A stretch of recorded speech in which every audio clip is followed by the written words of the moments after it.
আসার পর তারপরে দিন খাওয়া দাওয়া দিচ্ছে মাস্টারমশাই, সবাই সব কিছু দিচ্ছে। মাস্টারমশাই ওদিকে সব কিছু রেডি হয়ে গেছে। দইটা কিন্তু মাস্টারমশাই আমি আসেনি, কেননা গোপাল দেবে বলেছে। এবার গোপালের মা বলছে, এই গোপাল তুই এত আনন্দিত কেন? গোপাল বলছে, মা জানো যে মধুসূদন দাদা আমার হাতটা ধরে পার করে দেয়, ওই মধুসূদন দাদা আমার মাস্টারমশাইয়ের মায়ের সাথে দই দেবে বলেছে, এই জন্য এত আনন্দ। মা বলছে, গোপাল আমার যদি এই ঘুটে এই গোবর না খোটা থাকতো, আমি গিয়ে দেখতাম তোর মধুসূদন দাদাকে কেমন দেখতে, আর তার কত সুন্দর মন।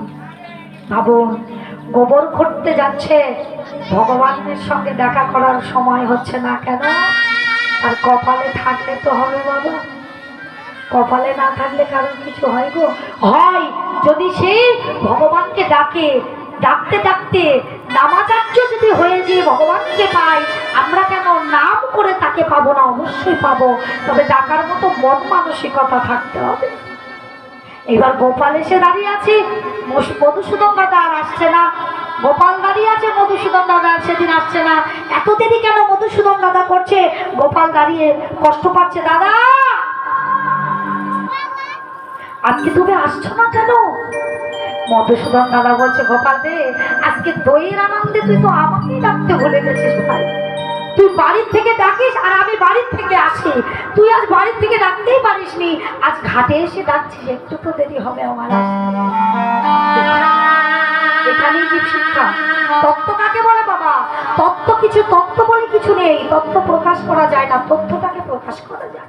তত্ত্ব মানেই এখানে লুকিয়ে আছে। প্রত্যেকটা ভক্ত কথার মধ্যে, প্রত্যেকটা কথার মধ্যে তত্ত্ব লুকানো থাকে, তাকে খুঁজে ভাই করতে হয়। ভগবান এখানে বললেন, সবাই থাকতে যদি না ডাকো তাহলে আমাকে পাবে না, অসময়ে ডাকলে যতটুকু পাবার ততটুকু পাবে, সম্পূর্ণভাবে পাবে না। তাই গোপালকে বললে, গোপাল তুই আর আনন্দে তুই আমাকে ভুলে গেছিলিস, তাই ঘাটে এসে ডাকছিস, একটু তো দেরি হবে রে ভাই। গোপাল এসেছে, আর এক গোপাল এসেছে দইটা নিয়ে। গোপাল যেই না দইটা দিয়েছি গোপালের হাতে, গোপাল আনন্দ করতে করতে যাচ্ছে। ওমা, আর এদিকে মাস্টারমশাই চঞ্চল হয়ে উঠেছে, সবাইকে খেতে বসিয়ে দিয়েছে। এখন তাদের পাতে তো দই দিতে হবে, খাওয়ার শেষে দিলেও দইটা তো আগে দেখা লাগবে। আবার গোপাল আর এক গোপালকে কি করেছে, মা একটা দইয়ের ভাণ্ড দিয়েছে। আর একটা দইয়ের ভাণ্ড কত লোক খেতে পারে? ওই দইয়ের ভাণ্ডটা দেখে মাস্টারমশাই বলছে, এই দেখ গোপাল আসছে। গোপালের হাতে অল্প একটু, একটা ভাণ্ডে অল্প একটু দই। মাস্টারমশাই ওই দইটা দেখে মাস্টারমশাইয়ের প্রচন্ড রাগ হয়ে গেছে। মাস্টারমশাই বলছে, এই গোপাল এইদিকে আয়, এইদিকে আয়। এসেছে, এই এতটুকু দই কেন? আমার এই 500 লোকের আয়োজনে তুই 250 গ্রাম দই এনেছিস? হ্যাঁ, এই এতটুকু দই আমি কার ভাতে দেব? তুই এত বড় অনাচারটা কেন করলি গোপাল? গোপাল বলছে, গুরুজি আমার মধুসূদনকে ডেকেছিলাম, দাদা বলেছিল গোপাল এই দই হয়ে যাবে, দইটা নিয়ে যা। তা আমি তো জানি না কতটা দই লাগে, তাই আমার মধুসূদন দাদা আমার যতটা দই এনেছে আমি ততটা দিয়েছি। দাঁড়া, এতটা মিথ্যা কথা বলা? তোর মধুসূদন দাদা দিয়েছে, হয়তো তোর মা ওই ঘুটে বিক্রি করে 250 গ্রাম দই কিনে দিয়েছে, তুই মিথ্যা কথা বলছিস। ছুটতে ছুটতে ঘরের মধ্যে গিয়ে মাস্টারমশাই একটা বেতের লাঠি বাইর করে বেত্রাঘাত করতে লাগছে। আর ওই শিশুটাকে যত বেতের বাড়ি মারছে, ওই গোপাল ছটফট করে দুটো বাহু তুলে বলছে, মধুসূদন দাদা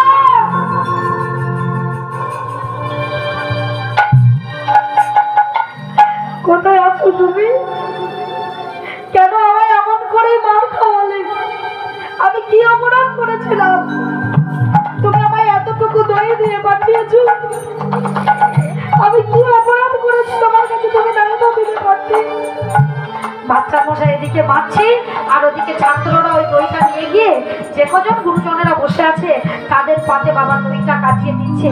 আর দইটা যত দিচ্ছে ওই দইয়ের ভাণ্ডটা তত ভরে যাচ্ছে।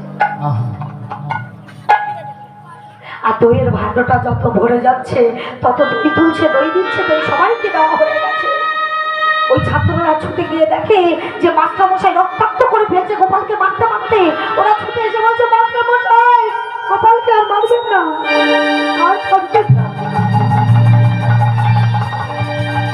গোপাল ছোট এক ভাণ্ড দই এনেছে বটে, কিন্তু আপনি দেখেছেন কি এই এক ভাণ্ড দই আমি সবাইকে দিয়ে দিলাম, কিন্তু ভাণ্ডের দইটা ভাণ্ডেই থেকে গেছে।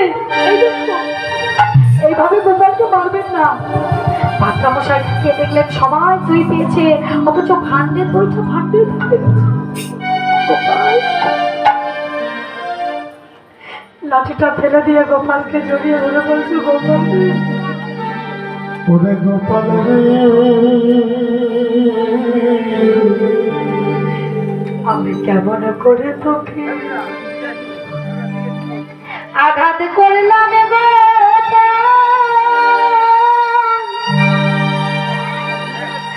ওরে গোপাল কতই না তোকে মারলাম, আর তুই মধুসূদন দাদা বলে তোকে বাবু তুলে কাঁদছি। তুই তো অপরাধ করিসনি গোপাল, মনে হয় অপরাধটা আমার হয়ে গেছে। ও গোপাল, এই জাদুর দই এই ভাণ্ড তুই কোথায় পেলি? গোপাল বলছে, গুরুজি ওই জঙ্গলের মধ্যে আমার এক মধুসূদন দাদা থাকে, প্রত্যেকদিন তাকে ডাকি, সেই মধুকে বার করে দেয়, সেই আমার জঙ্গলটা পার করে দেয়। আর সেই বলেছিল গোপাল তোর মাস্টারমশার মায়ের শ্রাদ্ধের যতটুকু দই লাগবে আমি দেব, তুই চিন্তা করিস না। তাই আমার মধুসূদন দাদা যতটুকু দই দিয়েছে আমি ততটুকু এনেছি, আমার মা দেয়নি। আমার মা যে ঘুটে বিক্রি করে তবে অন্ন জোগাড় করে, আমার মা দই কোথায় পাবে? আমরা যে কখনো দই চোখেই দেখি না, আমরা যে ভালো করে সবজিও খেতে পারি না, আমি যে প্রত্যেক দিন শুধু ভাত খেয়ে আমার জীবনটা কাটিয়ে দিই। গুরুজি গোপালকে জড়িয়ে ধরে বলছে, গোপাল কোথায় তোর সেই মধুসূদন দাদা, আমাকে একটু নিয়ে যাবে বাবা, আমার মধুসূদন দাদাকে দেখবি, তাহলে আমার সঙ্গে জঙ্গলে যেতে হবে। মধুসূদন দাদাকে দেখাবে বলে গোপাল তার মাস্টারমশাই গুরুজির হাতটা ধরে জঙ্গলের পথে এনেছে, এনে ডাকছে, দাদা দেখা দাও।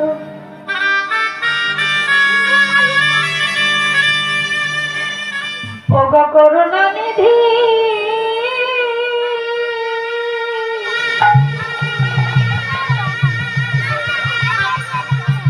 দেখা দাও।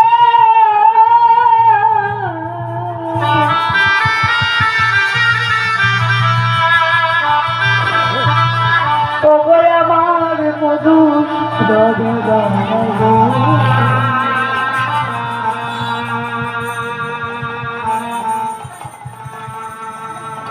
একবার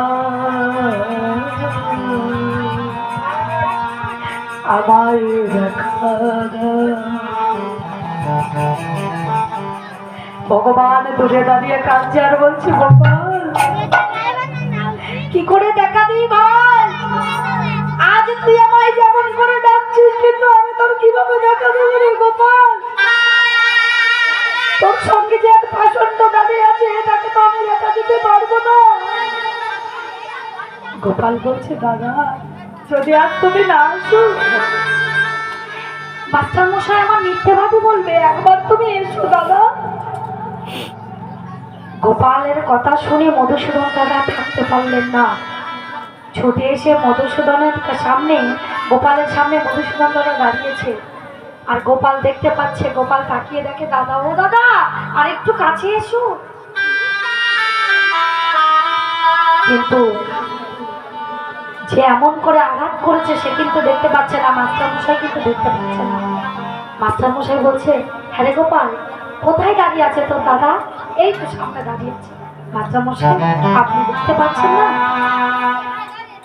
না রে গোপাল, তুই তো দাদার সঙ্গে কথা বলছিস, কিন্তু আমি দেখতে পাচ্ছি না।